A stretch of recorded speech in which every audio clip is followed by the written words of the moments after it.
Good morning to you students. Welcome to next video, class 4, chapter 3, lecture number 11,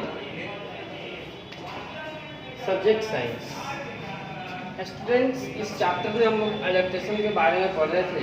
तो adaptation में हम लोग बहुत सारे चीज़ देखे थे, जैसे ग्रुप में बांटे थे एनिमल्स को, कौन कौन से ग्रुप अकॉर्डिंग टू भोजन, मतलब भोजन के आधार पर कितने ग्रुप में बांटा गया है, उनका हैबिटेट कैसा है, रहने का स्थान कैसा, उसके अनुसार उनका भोजन है। ये सारे चीज़ हम लोग इस चैप्टर में देखे थे। तो जैसे स्कैवेंजर, हार्निवोरस, कार्निवोरस, ओमनिवोरस के बारे में हम लोग इस चैप्टर में पढ़े हैं। अब हम लोग इस चैप्टर में पढ़ेंगे स्टूडेंट एडेप्टेशन फॉर प्रोटेक्शन, मतलब कि एडेप्टेशन जो है एडेप्टेशन फॉर प्रोटेक्शन यह टॉपिक है।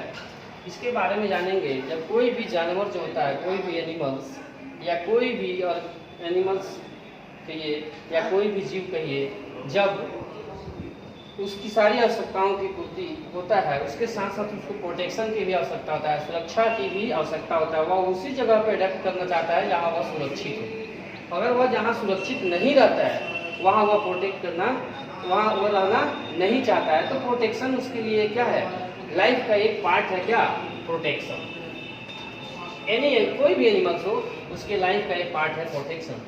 तो हम देखेंगे यहाँ पे here are the some ways in the which animals adapt themselves for self protection, मतलब कि उसको स्वयं की सुरक्षा चाहिए, वह स्वयं अपने आप को कैसे बचा सकता है एनिमी से, दुश्मन से, ये चीज़ के बारे में हम लोग देखेंगे। तो इसमें देखेंगे animals like cows, elephant, fish and birds stay in a group to protect themself. या क्या करता है, ग्रुप में रहता है। जैसे एनिमल्स झुंड में रहता है, फिश झुंड में रहता है, बर्ड्स झुंड में रहता है।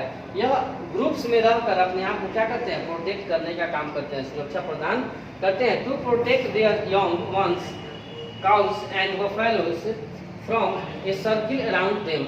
वह ग्रुप में रहकर अपने चारों तरफ से किसी दुश्मन को आने से कैसे प्रोटेक्ट करते हैं, उसको सुरक्षा प्रदान करते हैं। अब देखेंगे some animals move fast enough.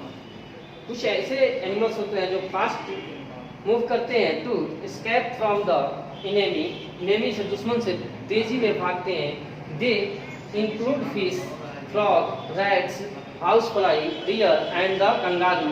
ये सब जो होते हैं अपने दुश्मन को देखकर क्या करते हैं, भागते हैं। जैसे हम मारते हैं, मान लीजिए कि मॉस्किटोज को या रैट को या फ्रॉग को या फिश को ऐसे देखते हैं, चलाकर देखते हैं अपने रियल लाइफ में, तो हमको यह पता चलता है कि वह अपने सुरक्षा के मद्देनजर वह क्या करता है, वहाँ से वह फास्ट मूव करता है, मतलब भागने का काम करता है, ताकि वह क्या हो सके, बच सके, उसको कोई मार न सके। उसके अंदर यह रहता है कि हमको कोई मार रहा है तो वह वहाँ से क्या करता है, फास्ट मूव करता है। अब देखेंगे स्टूडेंट हम लोग rhinoceros and the buffaloes have horn for the defence. कहने का सेंस है कि बफेलो जो होता है या ऑक्स कहिए या राइनोसोरस कहिए, इनके पास प्रोटेक्शन के लिए हॉर्न होता है, सींग होता है, 2 सींग होता है, जिससे वह क्या करता है, अपने आप को प्रोटेक्ट करता है, बचाने का काम करता है। इसमें यह भी हम लोग को दैनिक जीवन में देखने को मिलता है कि जब हम किसी पशु के पास जाते हैं, किसी एनिमल्स के पास जाते हैं, उसके पास हॉर्न है, सींग है, तो वह हमारे तरफ सर को करता है ताकि हम वहाँ से डर के क्या हो, भागे। वो ऐसे आता है जैसे लगता है कि वो हमको मार देगा। तो इसका मतलब क्या हुआ, सेल्फ प्रोटेक्शन कर रहा है, अपने आप को हमसे बचा रहा है। अब नेक्स्ट देखेंगे हम लोग student animals like a porcupines have spines which protect their soft bodies. कुछ ऐसे एनिमल्स होते हैं जैसे प्रोकैपेंस जो होते हैं, उसके पास क्या होता है, स्पाइन्स होता है, विच प्रोटेक्ट देम सॉफ्ट बॉडी। जो क्या करता है, वो अपने जो सॉफ्ट बॉडी है उसको प्रोटेक्ट करने का काम करता है। जैसे टर्टवाइज देखे हैं, टर्टवाइज हुआ, क्रैब्स हुआ, कछुआ को देखे हैं, क्रैब्स में होता है केकड़ा।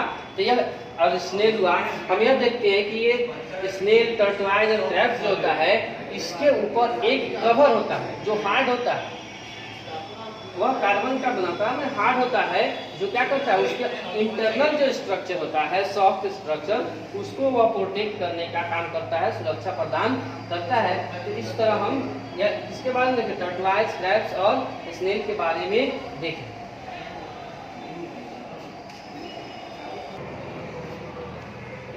अब स्टूडेंट्स देखेंगे हम लोग एडेप्टेशन फॉर प्रोटेक्शन में कि some animals merge with their surroundings. कुछ ऐसे एनिमल्स होते हैं कि वहाँ का जो सराउंडिंग्स होता है वह उसमें क्या करते हैं, मर्ज कर जाते हैं, मिल जाते हैं। This is called the camouflage. इसको क्या बोलते हैं, कैमोफ्लेक्स बोलते हैं।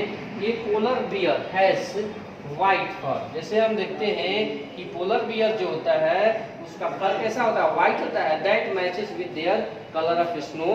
उसको मैच करता है किससे, जब वहाँ पे बर्फ गिरता है, स्नो जो गिरता है उसके कलर से उसका जो फर होता है वह मैच करता है। इन द सेम वे, जब हम उस सेम वे में देखेंगे तो एक chameleons can change its colour to match with its surrounding. वो भी क्या करता है, वो अपने कलर को चेंज कर देता है, अपने सराउंडिंग के अनुसार अपने कलर को चेंज कर लेता है, ताकि उसको एनिमी जो है उस पर कोई क्या करे, आक्रमण न कर दे, प्रोटेक्ट रहे, अपने आप को सुरक्षा करने के लिए वो क्या कर रहा है, कलर को चेंज कर लेता है।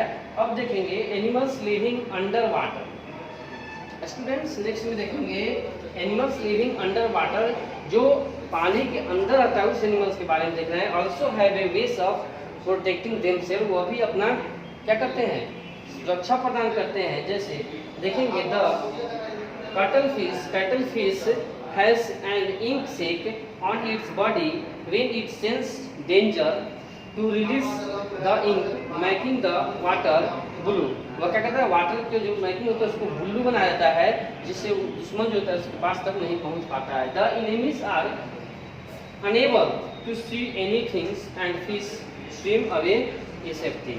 और वह क्या करता है, आसानी से सेफ्टी सुरक्षा के अनुसार अपना वह तैरते रहता है, और दुश्मन भी वहां तक पहुंचने में क्या होता है, असक्षम हो जाता है। अब इस तरह देखें स्टूडेंट हम लोग, अब देखेंगे animals become extinct because of change in the climates and other natural factor. अब क्या होता है कि एनिमल्स जो होता है वह एक्सटिंक्ट होते जा रहा है। इसका सबसे बड़ा कारण क्या है कि क्लाइमेट का चेंज होना। जब क्लाइमेट चेंज होता है तो वो उसमें अपने आप को अडेप्ट नहीं कर पाता है। जब अडेप्ट नहीं कर पाएगा तो वो क्या होगा, मर जाएगा, डेड कर जाएगा। डेड करेगा तो वो जो प्रजाति है वो एक्सटिंक्ट कर जाएगा। उसका नेचुरल फैक्टर भी हो सकता है और क्लाइमेट फैक्टर भी हो सकता है। They also become endangered because of several human activities. यह हमारे लिए एक तरह से खतरा है। मनुष्य की एक्टिविटीज के कारण भी यह जानवर जो होते हैं विलुप्त होते हैं। जैसे हम बहुत सारे लोग हंटिंग करते हैं, कटिंग ऑफ फॉरेस्ट, यह हमारा एक्टिविटी जो है यह एनिमल्स को एक्सटिंक्ट करने का एक बहुत बड़ा कारण है, कॉज है।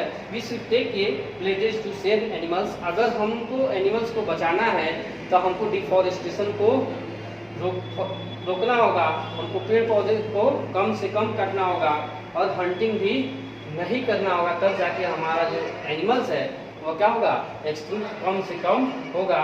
उसके अनुसार इन्वायरमेंट क्लाइमेट बनेगा, तब जाके वो आसानी से अपना जीवन जिएगा और रहेगा। इस तरह हम लोग ये चैप्टर पढ़े, एडेप्टेशन चैप्टर जब समाप्त हुआ चैप्टर 3।